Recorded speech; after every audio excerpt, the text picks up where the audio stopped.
The enormous object appeared on NASA's deep space radar on a Tuesday morning. At first, the scientists thought it was a glitch. By Wednesday, they knew better.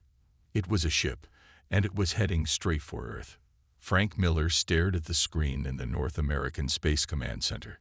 His coffee had gone cold hours ago, but he couldn't take his eyes off the approaching vessel. 20 years in the military hadn't prepared him for this.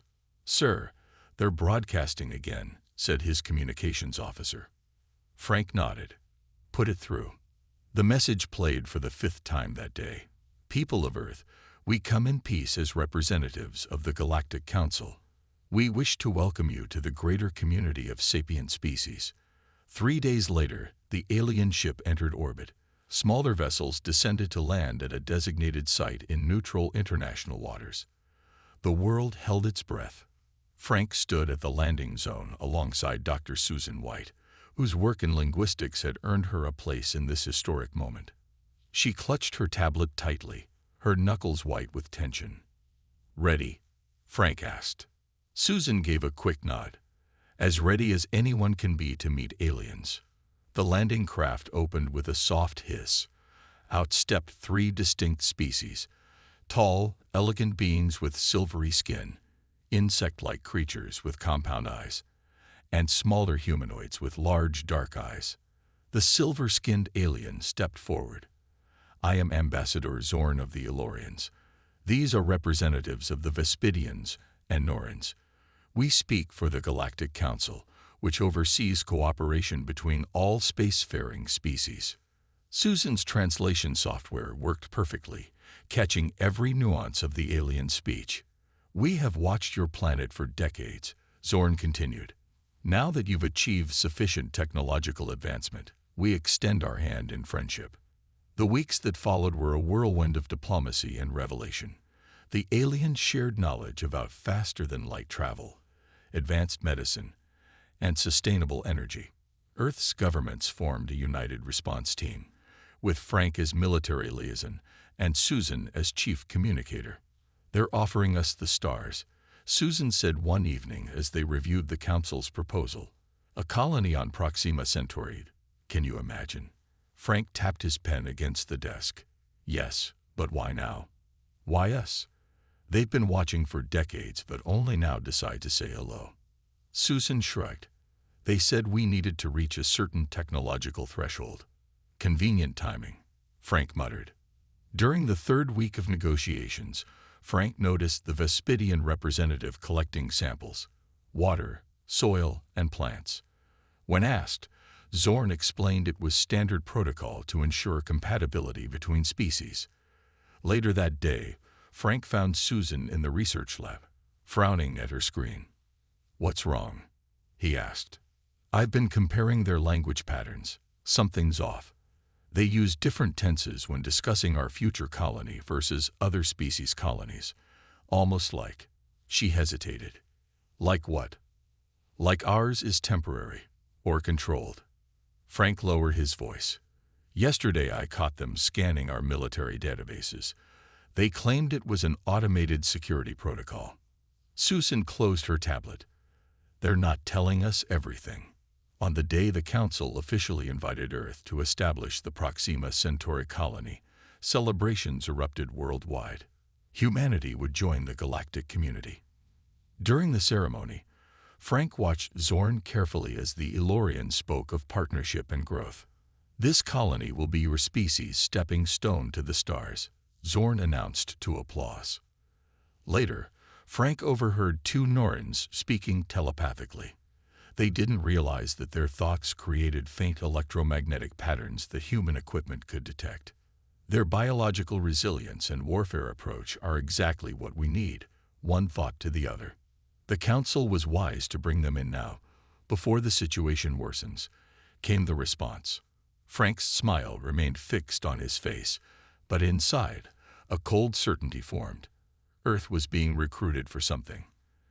And the Galactic Council wasn't being honest about what that something was. 3 years passed in the blink of an eye.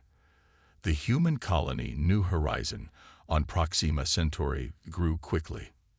5,000 people now called this alien world home. Governor Alan Clark stood at the window of his office, looking out at the busy streets below. Buildings made of Earth materials mixed with alien metals gleamed in the red light of Proxima Centauri.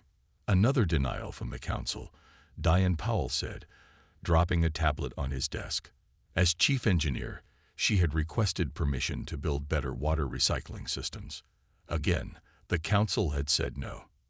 Alan sighed. What reason this time? The usual. The technology might be repurposed for unauthorized applications. Whatever that means. Diane ran a hand through her short brown hair. This is the third time this month they've blocked a perfectly reasonable request. Alan knew the feeling well. The list of council restrictions grew longer each month. Humans couldn't build certain machines, couldn't explore beyond marked zones, couldn't even talk to other alien species without a council member present. Did I tell you what I found in the communication array they gave us? Diane asked, lowering her voice. Alan shook his head. Hidden monitoring systems. They're watching everything we send back to Earth.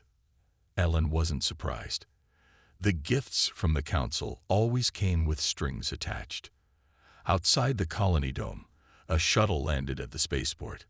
Alan checked his schedule. That must be the Elorian science team. Again. Third visit in 2 months, Diane noted. What do they want this time? More blood samples, more combat simulations. The council claimed these tests were normal. All new species went through them. But Alan had his doubts. That afternoon, Alan met with Zorn, the same Elorian who had first come to Earth. The alien hadn't aged a day. Governor Clark, your colony continues to impress, Zorn said, his silvery skin reflecting the office lights. Your people adapt quickly. We'd adapt better with fewer restrictions, Alan replied. My engineers have 50 projects waiting for approval. Zorn's expression didn't change. It never did. Young species require guidance. This is for your protection. We've been young for 3 years now, Alan said. When do we graduate? All in good time. Zorn looked out the window. We have a new request. We would like 30 of your military personnel to participate in extended training exercises. What kind of exercises? Battle simulations, strategy development. Nothing dangerous. Alan frowned. That's the third request for military training this year. Your species has unique approaches to warfare. The council finds this educational. After Zorn left, Alan contacted Colonel Lisa Martinez, who led the colony's security forces. I don't like it, Lisa said when they met in Alan's secure office. First blood samples. Now they want our combat tactics. They're studying us like lab rats. Or soldiers, Alan added. Have you noticed they never mention enemies? 3 years in the galactic community, and we've never heard about any conflicts. Lisa nodded. Perfect peace across thousands of star systems. I'm not buying it. That evening, Alan received a secure message from Earth. Frank Miller, now an admiral, appeared on the screen. We've been comparing notes with other new species, Frank said. The Aquarians and Lithorians report the same pattern. Restrictions, samples, combat training. What are they preparing us for? Alan asked. We don't know, but we're going to find out. We've started building ships in secret. Earth-designed, using what we've learned from Council tech. That's against Council law, Alan warned. Frank smiled grimly. Only if they catch us. Keep your eyes open, Governor. Something big is coming, and I don't think we're going to like it. The call ended. Alan sat alone in his office as night fell on New Horizon. Beyond the dome, the strange stars of another world shone down. Somewhere out there, the Galactic Council was moving pieces on a board, and humanity was just one of those pieces. Alan made a decision. Tomorrow, he would start his own secret project. If the Council wouldn't share information freely, humans would find it for themselves. The alarms blared across New Horizon Colony at midnight. Lieutenant Peter Garcia was yanking on his boots when the second alert sounded. Unidentified craft crash landing. All emergency personnel report to Sector 7. Peter led his security team across the colony in record time. What they found wasn't a council ship. This vessel was dark and angular, covered in scorch marks from weapons fire. "Establish a perimeter," Peter ordered. "No one gets close until we know what we're dealing with." Before council representatives could arrive, Peter approached the crashed ship. A hatch on its side cracked open. Inside, he found what could only be aliens, but not any species the council had introduced to humans. These beings were massive, with tough gray skin and 4 arms. One of them lifted a bloody hand toward Peter. A universal translator activated. "Humans," the alien rasped. "Listen quickly. I am Commander Vex of the Krell Confederation. You must know the truth." Peter knelt beside the dying alien. "What truth?" "The Council uses new species as weapons against us. You are next.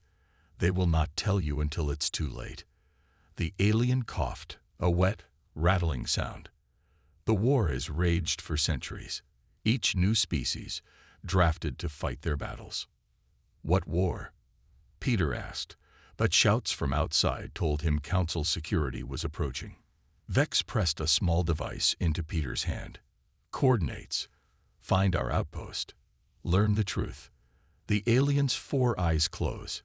Don't let them use you as they used the others." Peter slipped the device into his pocket just as Elorian security forces entered the ship.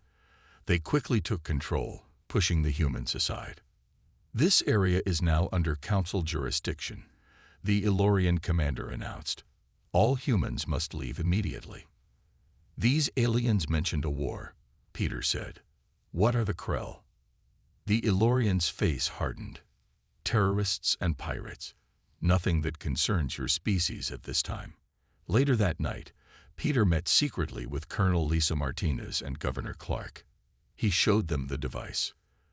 "They were dying, but they used their last moments to warn us," Peter explained. "Why would terrorists do that?" Lisa examined the alien device. "These coordinates are for a location in the next star system, one we're forbidden to visit." "Convenient," Alan said. "Too bad we don't have a ship that can go there."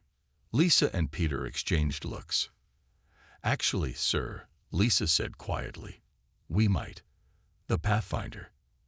Alan raised his eyebrows. "The scout ship. The Council monitors all ship launches." "Not if we launch during the electromagnetic storm forecast for tomorrow," Lisa explained. "The Council's sensors will be blind for at least 6 hours." 2 days later, the scout ship Pathfinder slipped away from New Horizon during the storm. Peter commanded a small crew of trusted officers. The journey to the coordinates took 30 hours of nervous travel through unsanctioned space.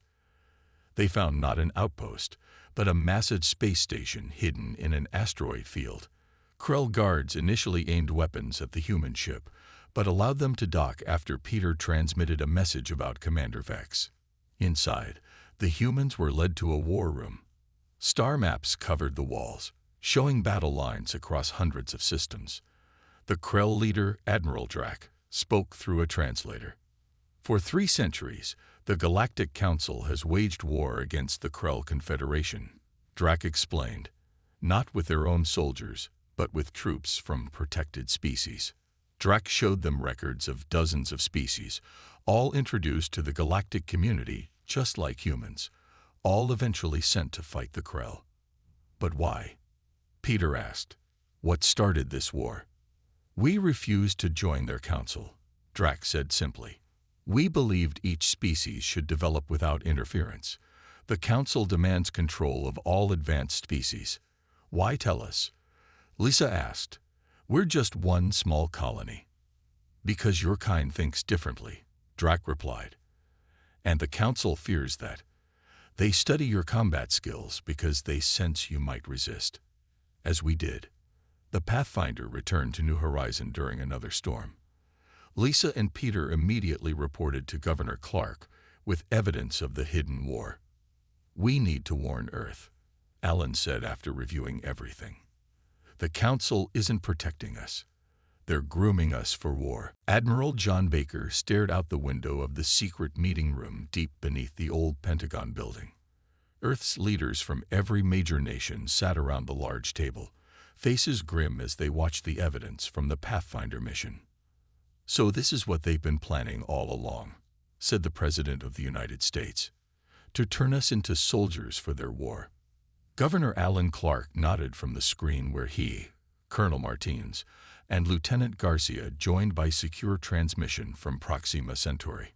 They'd been studying our military tactics and our biology for years. Now we know why. "We have three choices," Admiral Baker said. "Submit to the Council and fight their war, refuse and face their anger, or prepare to defend ourselves." No one in the room suggested the first option. How do we defend against a civilization thousands of years more advanced than our own? Asked the Chinese premier. Admiral Baker smiled. With their own technology. For 3 years, they've been feeding us bits and pieces, but Dr. Karen Miller has been putting those pieces together. Karen stood up. Her eyes showed the lack of sleep that came from working 20-hour days. "The Council tech has weaknesses they don't realize we can see. Their ships use a standard communication system that we can now track and potentially disrupt. We've been building," Baker continued, "hidden shipyards in the asteroid belt, weapons systems that combine their tech with human creativity. They think we're just following their rules, but we've been planning ahead." The meeting ended with a unanimous vote. Earth would create the Terran Defense Initiative, or TDI. Admiral Baker would lead the military side, while a diplomatic team would continue to smile at the Council and pretend all was well. 6 months passed. In her lab deep under the Rocky Mountains, Karen worked on her most important project yet. The Council's communication technology was powerful but predictable. By reversing its patterns, she created a system they couldn't detect or track. "It works," she told Baker one evening, her face lighting up the video call. "I've just sent test messages to 3 ships in the belt. The Council didn't notice a thing." Baker nodded. "Perfect timing. Our first 10 ships are ready." "Only 10. Karen frowned. 10 that they don't know about," Baker clarified. "But they're bigger and better armed than anything the Council thinks we can build." On the surface, human representatives became increasingly agreeable in Council meetings. Yes, they would share more biological samples. Yes, they would participate in bigger war games. Yes, they understood the need for continued restrictions on colony expansion. Meanwhile, Karen's untraceable communication network reached out to other recently inducted species. The amphibious Aquarians responded first, followed by the crystalline Lithorians. Both had discovered similar truths about the Council's war. Both were building in secret, just like humanity. "We're not alone in our resistance," Baker told Earth's leaders. "The Council's pattern of manipulation is creating enemies throughout the galaxy." The first test of humanity's new ships came when a Council patrol moved too close to one of the hidden shipyards. The human vessel Shadow emerged from behind an asteroid, its systems running in ways the Council couldn't detect. It followed the patrol, recording everything, then vanished before being noticed. "They have no idea what we can do now," Baker said, reviewing the mission data. But time was running short. Council representatives had begun discussing a special operation requiring human troops. They called it peacekeeping. Earth's leaders knew better. In his office, Admiral Baker reviewed the latest intelligence. The Council had positioned ships near Earth and the colony, ships capable of destroying planets. They called them protection. Baker called them what they were: threats. "How soon can we be ready?" he asked his staff. 2 more months, his second-in-command replied. Baker shook his head. "We might not have that long. Tell the shipyards to work around the clock. Tell Karen to push the communication network to its limits. We need every ally we can get." The pieces were moving toward a confrontation. Humanity had spent years playing the obedient new species. Soon they would show the Galactic Council exactly how dangerous humans could be when pushed too far. The message arrived on a Tuesday morning. The Galactic Council requested a meeting with Earth's leaders. The subject: integration of human forces for peacekeeping operations. Admiral Baker read the message twice before looking up at the president. This is it. They're drafting us into their war. 3 days later, Ambassador Zorn stood before the United Nations. His silver skin gleamed under the lights as he spoke in his usual calm voice. The Council requires human military support for a peacekeeping mission against Krell terrorists. This is standard procedure for all member species. We need time to consider this request, the President replied. Zorn's expression didn't change. Of course. The Council understands. We have positioned protective vessels near Earth and your colony as a safety measure during your deliberations. After the meeting, satellite images confirmed what protective vessels meant. Planet-killer weapons now orbited both Earth and Proxima Centauri V. They're not asking. They're telling, Baker said in the emergency meeting that followed. Either we send our people to die in their war, or they threaten our planets. Dr. Karen Miller entered the room, her face pale but determined. The network just intercepted Council communications. They're planning to take our ships and weapons in 3 days, with or without our agreement. Baker stood up. Then we're out of time. The fleet is ready enough. Ready for what? Asked the Chinese premier. To show them we're not as weak as they think.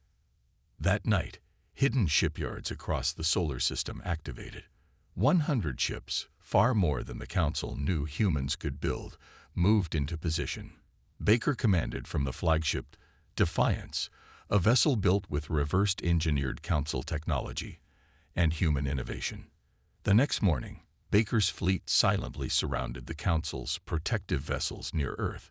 Similar ships from the colony dealt with the threat at Proxima Centauri V. The Council never detected them coming. At noon, Baker addressed the Galactic Council directly. He stood in their grand chamber on their capital station, having arrived in a stealth ship they never saw coming. Members of the Galactic Council, he began. For years, you have treated humanity as children to be guided. Today that ends. Baker activated the screen behind him. It showed images of the Krell War, of Council manipulation, of dozens of species being used as cannon fodder. You've lied to every species you've brought into your community. You've hidden your war. You've drafted those you claim to protect. The Elorian High Counselor stood. This is outrageous. These accusations are all true. Baker cut him off. And while we speak, human ships have neutralized your weapons near our worlds. Gasps filled the chamber. The Elorian's silver skin flushed dark with anger. You've been studying our warfare tactics, Baker continued. Today you'll see what humans are truly capable of when threatened. Baker laid out humanity's demands. All member species would be acknowledged as equals with full voting rights. The hidden war with the Krell would be openly discussed and peace negotiations started. The Council's leadership structure would be reformed. And if we refuse, the Elorian asked, then humanity will ally with the Krell and any other species willing to fight for freedom. Together, we will tear this Council apart.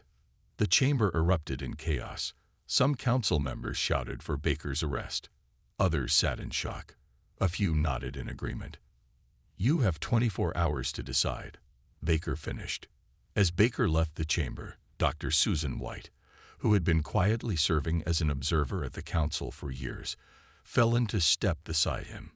You just declared war on the most powerful organization in the galaxy, she said. Baker nodded. They've been at war with us since the day they arrived. They just didn't tell us. What now? Now we see who stands with us and who stands against us.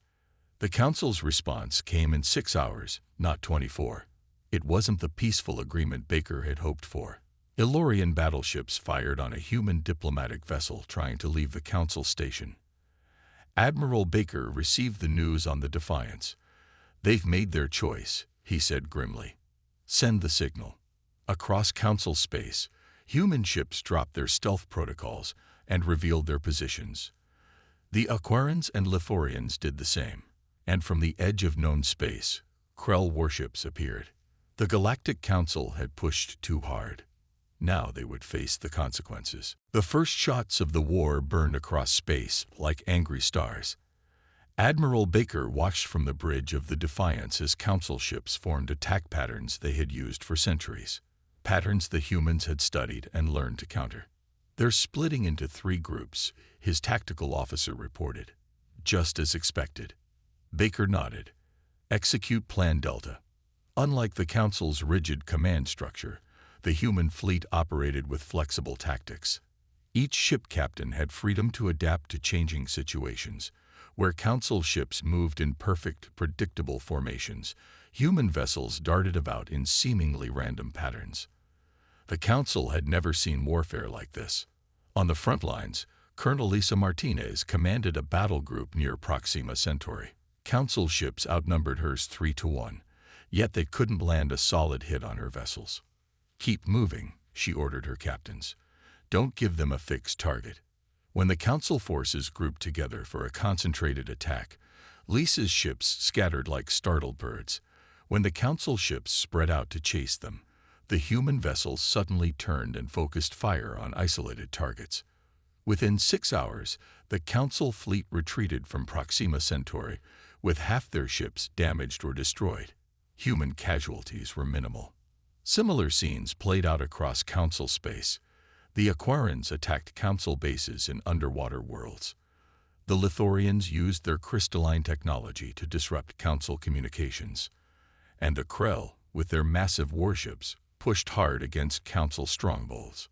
On Earth, Governor Alan Clark led a different kind of battle. He traveled to the Krell homeworld as a diplomatic envoy. The Krell were suspicious at first. Centuries of Council propaganda had painted humans as primitive and violent. "We've both been lied to," Alan told the Krell leaders. "The Council told us you were terrorists. They told you we were savages. Both lies served the same purpose, to keep us fighting each other instead of them." Slowly, the alliance grew stronger. Species that had been enemies under Council rule found common ground in their shared experience of manipulation. Back on the Defiance, Admiral Baker received reports from across the galaxy. The war was spreading faster than anyone had predicted. Many older Council species were standing firm with their leaders, but newer members, those who had suffered similar treatment to humanity, were joining the rebellion. "We've taken control of 3 major jump points," his communications officer reported. "The Lithorians have disabled the Council's main communication hub in the Orion sector." Baker allowed himself a small smile. "And what about the special mission?" "Dr. White reports success, sir. She's made contact with 16 subjugated species within Council space. Most are willing to help from within." Susan White had been Baker's secret weapon. While serving as an observer at the Council, she had built relationships with representatives of many species. Now those connections were proving invaluable, as she coordinated a network of internal resistance. The Council had never faced an enemy that fought on so many fronts at once. Their military might was still enormous, but they couldn't be everywhere. 2 weeks into the conflict, the first major Council fleet arrived at Earth. Thousands of ships, far more than humans could defeat alone. But they weren't alone anymore. Krell battleships emerged from jump points alongside human defenders. Aquarian vessels disrupted the Council's sensor systems, and Lithorian ships projected false targets that confused Council weapons. The battle for Earth lasted 3 days. When it ended, the Council fleet was in retreat, and Admiral Baker stood on the bridge of the Defiance with a newfound respect for both his allies and his enemies. "The Elorians and other elder species have ruled for thousands of years," he told his officers. "They won't surrender easily." "But we're winning?" someone asked. Baker studied the battle reports. "We're surviving. Winning will take more than military victory. We need to show the galaxy a better way forward." As the Defiance moved to join the next battle, Baker received a message from Governor Clark. The Krell and 3 other major species had officially recognized Earth as the center of the resistance. They were calling it the New Galactic Accord. The war was far from over, but for the first time, Baker believed they might actually succeed. 6 months of war changed the galaxy forever. The Galactic Council's power, unchallenged for thousands of years, finally broke under the combined forces of humanity and their allies. The final battle took place at the Council's capital station, where Admiral Baker led a fleet of ships from 20 different species. They're sending a delegation. Dr. Susan White reported from her station on the Defiance. They want to discuss terms. Baker exchanged glances with the Krell commander beside him. After all this time, now they want to talk. The meeting took place on neutral ground, a large space station that had once been a trading hub before the war. Frank Miller, now an elder statesman, led the Earth delegation. Governor Clark and Dr. White accompanied him, along with representatives from each allied species. The Elorian High Counselor entered with 6 other council members. They looked tired. Their silver skin had lost its shine. "We are prepared to discuss the end of hostilities," the Elorian said stiffly. Frank smiled. "We're not here to discuss your surrender. We're here to build something new." Over the next 7 days, the foundations of the Galactic Accord took shape. Unlike the hierarchical council, the Accord established a democratic framework where all species had equal representation regardless of their technological advancement or time and space. "No more elder species with special powers," Frank insisted. "No more treating new species like children." The Elorian objected. "Some species simply aren't ready for full participation in galactic affairs." "That's what you said about us," Governor Clark replied. "Yet here we are, rebuilding what you broke." The principles of the Accord were simple but powerful. Freedom of development for all species, the right to self-defense, open sharing of knowledge, and mutual protection. No species would fight another's war without full disclosure and consent. When the document was finally ready, representatives of 57 species gathered on Earth to sign it. The ceremony took place in the same field where the Council had first landed their ships years ago. Admiral Baker stood at the back of the crowd, watching as history unfolded. Dr. Karen Miller joined him. "Hard to believe it's over," she said. Baker shook his head. "It's not over. It's just beginning. The former Council species must learn to be equals instead of superiors. And we must learn not to become what we fought against," Karen added. The Accord created a new galactic fleet with multi-species crews. Admiral Baker agreed to serve as its first commander, with officers from 12 different species forming his command staff. The Elorians and other former Council leaders struggled to adjust to their new status. Some refused to participate. Others worked to undermine the Accord from within. But most gradually accepted the new reality. 6 months after the signing, reports came in from deep space monitoring stations. Something was moving at the edge of the galaxy. Something large and unknown. A new threat. Governor Clark asked during the emergency meeting. "We don't know yet," Baker replied. "But whatever it is, we'll face it together. Not as pawns of the Council, but as equals under the Accord." As the meeting ended, Baker received word that the first joint species vessel was ready for its maiden voyage. Named Unity, the ship combined technologies from humans, Krell, Aquarians, Lithorians, and even Elorians. Its mission was exploration rather than conquest, humanity's true gift to the galaxy. Captain Olivia Gray stood on the bridge of the Unity, looking at her diverse crew. Beings that would have been enemies under the Council now worked side by side. "Set course for the outer rim," she ordered. "Let's see what's out there." As the Unity left Earth's orbit, Admiral Baker watched from the space station. The former Council had wanted humanity's fighting spirit, our ability to adapt and innovate in warfare. But they had overlooked something more important: our ability to unite, to find common ground with others, to build rather than simply destroy. The Council had pushed too hard, demanding control over humanity. Now humanity had shown the galaxy a better way forward, not through control, but through cooperation. And as new challenges loomed on the horizon, the species of the galaxy would face them together.